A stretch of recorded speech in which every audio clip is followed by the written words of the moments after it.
What is going on, Internet? Another video coming at you from Nicardo Gaming. How's it going?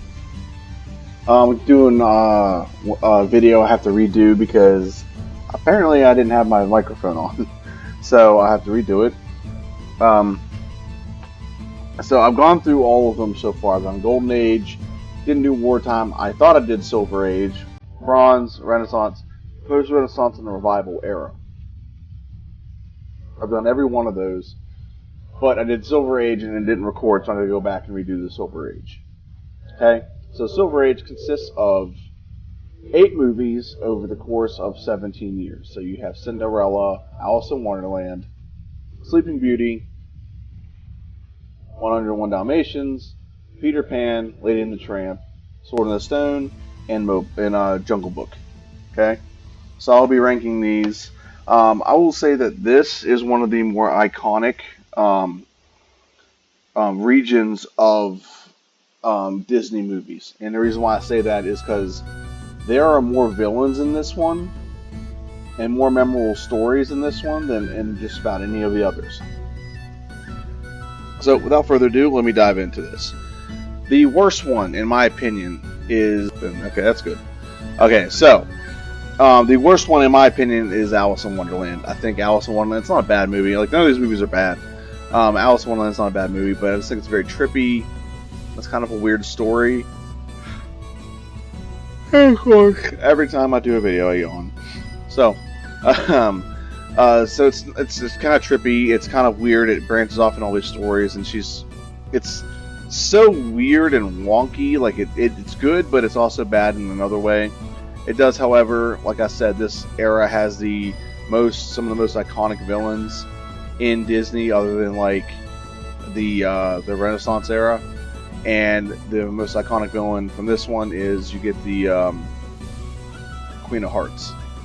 Okay, so that's the reason why Alice in Wonderland is number 8. Like I said, not a bad movie. I could probably sit down and watch it right now. It's not one of my favorites, but it's actually a pretty good and entertaining enough movie. Number 7 is Cinderella. Cinderella is, like I said, it's not a bad movie. It's not bad at all, but it's just, to me, it just doesn't resonate. The one thing about this era that they did is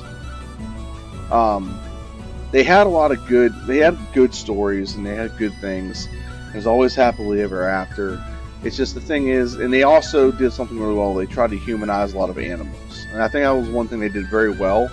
And the Dark Age, if you go back and look at my Dark Age video, I point out that they didn't humanize animals in the way that they did in this one, or the one that they did in the Renaissance era.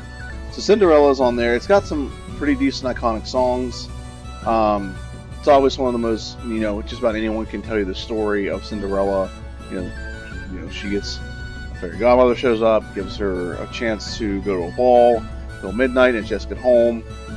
And she turns a pumpkin into a stagecoach, things like that. So Cinderella is my number 7. Number 6 is Lady and the Tramp. I am a big fan of dogs, so dog movies always resonate with me. There's an iconic scene in this with the spaghetti and kissing and things like that. It's a good movie. There's not really a set villain in this movie, which is like one of the weird ones. There's some weird Disney movies that don't really have a set villain. That's like a main protagonist or antagonist. This one is one of them. It does not have a main antagonist. It's just like it just happens and things just go along, and like they come across different obstacles, but there's not like one primary antagonist. Like for example, the next one's 101 Dalmatians. There's one very clear antagonist and her henchman. Okay, it's Cruella de Vil. In Cinderella, the antagonist is her stepmother. If you go back to Alice in Wonderland, there's multiple antagonists, but there's one main one, which is the Queen of Hearts. So, 101 Dalmatians, love that movie.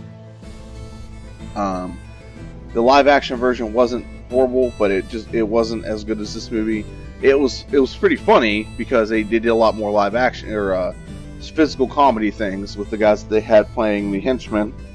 And I thought Glenn Close played a fantastic Cruella de Vil villain.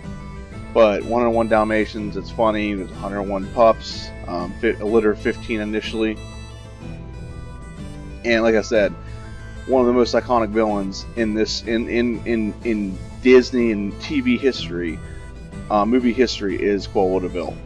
And I'm excited to see Emma Stone play a young version of her, and she grows into Cruella de Vil. So that's number 5 on my list. Number 4 is Sleeping Beauty. I think Sleeping Beauty is actually one of the better Disney movies that's been made. Again, another great villain. Maleficent is, I think, one of the most underrated villains Disney's ever used. This woman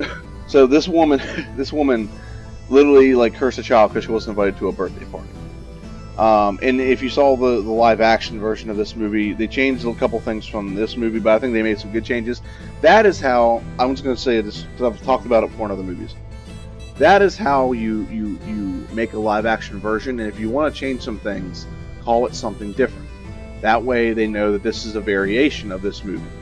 If they called that Sleeping Beauty and then it's the same exact outcome or same exact name, and then people watch the animated version and watch the live action version and there's 2 different outcomes, it confuses kids and confuses people. And they named it Maleficent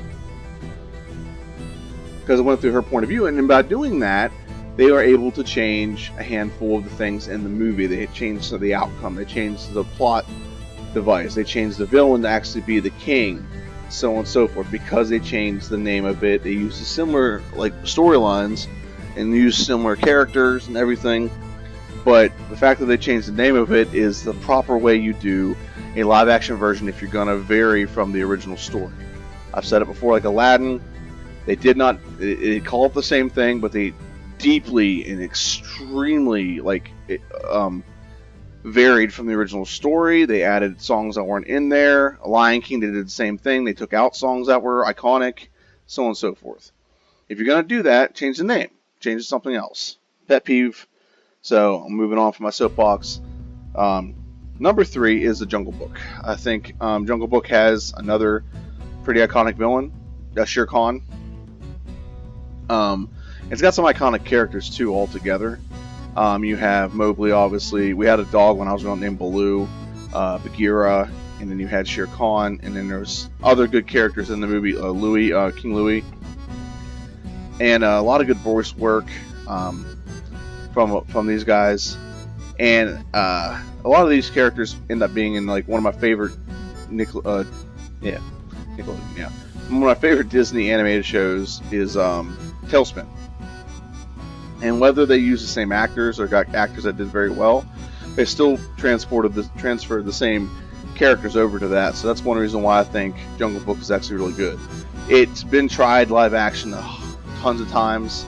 I think they only got it right like once, and I think they had one come out named Mowgli that wasn't bad. There was one when I was a kid that had I think it's Carrie Ellis in it, and he was like the villain, and they just wanted to get into King Louis' palace and take treasure.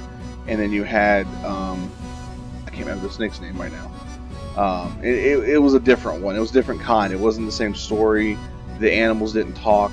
They just kind of like just around, and like Baloo was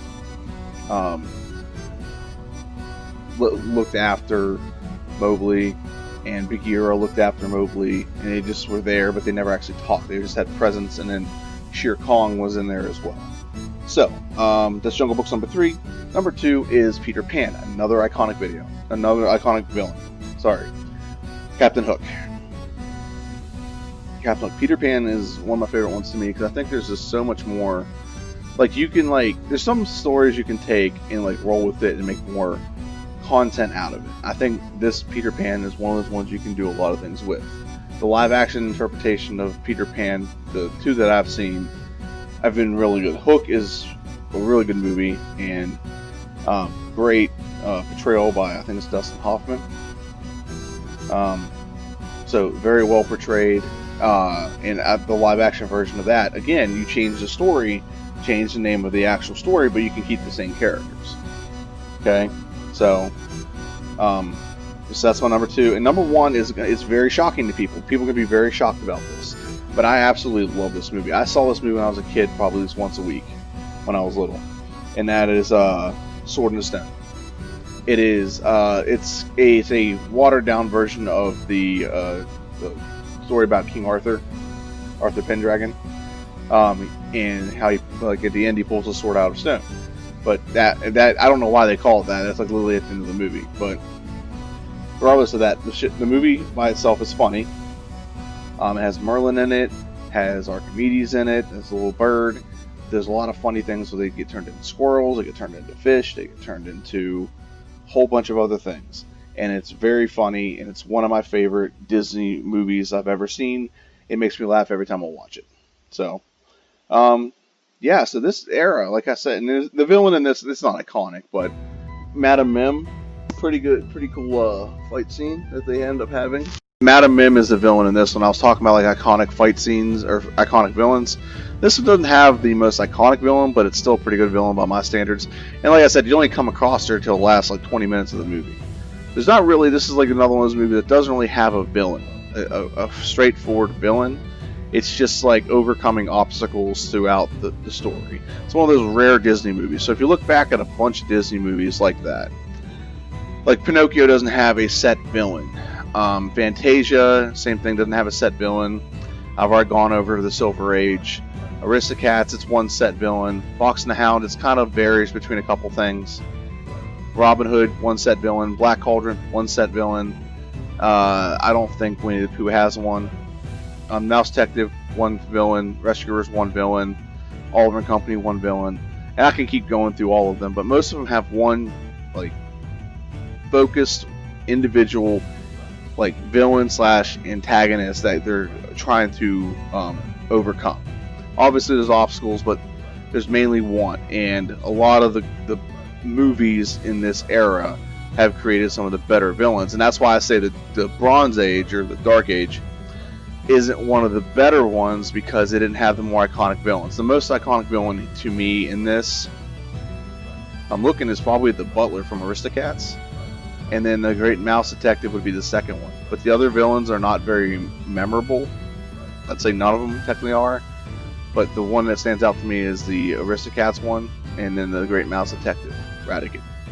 So, that should conclude my videos of the Disney animated films eras. I will be doing a video because there's movies on this that are not counted. I will go over that in the next video I do. This is going to be they just don't have a home. So I'll be going over that in the next video that I do. But I want to thank everyone for watching, and follow me on Instagram, Darkado Gaming, and then also hit that subscribe button. You get videos like this all the time. Comment down below, what is your favorite movie in the Silver Age? Like I said, mine is Sword in the Stone. Any one of these could be anyone's pick. They're all good movies. So just let me know. Thanks for watching. Have a nice day.